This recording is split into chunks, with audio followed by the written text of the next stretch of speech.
नमस्कार देसी foods with अनन्यार चैनेले आपनादेर जानाई स्वागत।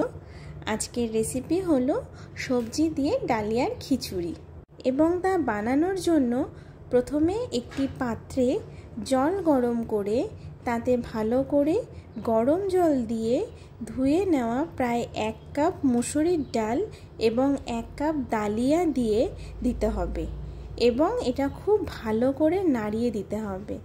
डालिया और डाल दला पाकिয়ে যেন এক জায়গায় না থাকে এবং এটাকে স্লো ফ্লেমে বসিয়ে রাখতে হবে সেদ্ধ হওয়ার জন্য।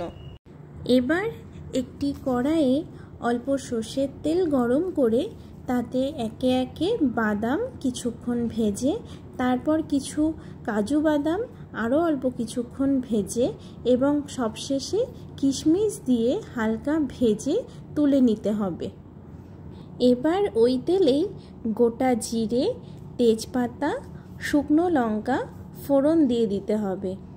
তারপর কিছুক্ষণ নাড়াচাড়া করে যখন ওগুলো রং চেঞ্জ হয়ে যাবে তখন তার মধ্যে আগে থেকে কেটে রাখা গাজর কুচি দিয়ে কিছুক্ষণ নেড়ে নিতে হবে। গাজর কুচিগুলো হালকা ভাজা ভাজা হয়ে আসলে তারপর বিনসের কুচি দিয়ে আবার হালকা করে দুটোই ভেজে নিতে হবে।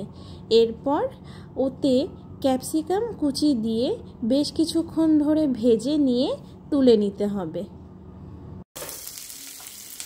এবার ডাল আর ডালিয়া প্রায় 80% সেদ্ধ হয়ে আসলে তাতে ওই ভেজে রাখা বাদাম কিশমিশ ফোড়নসহ সবজি দিয়ে ভালোভাবে নাড়তে হবে।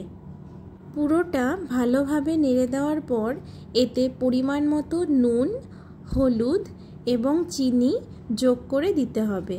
তারপর আবার একটু নাড়িয়ে দিতে হবে। নাড়াতে হবে কারণ যাতে ডালিয়া নিচ থেকে লেগে না যায়। করে নাড়িয়ে দেওয়ার পর আপনারা আপনাদের ইচ্ছা মতো এতে লঙ্কা কুচি যোগ করতে পারেন, প্রয়োজনে এটা স্কিপও করতে পারেন যারা ঝাল কম খান।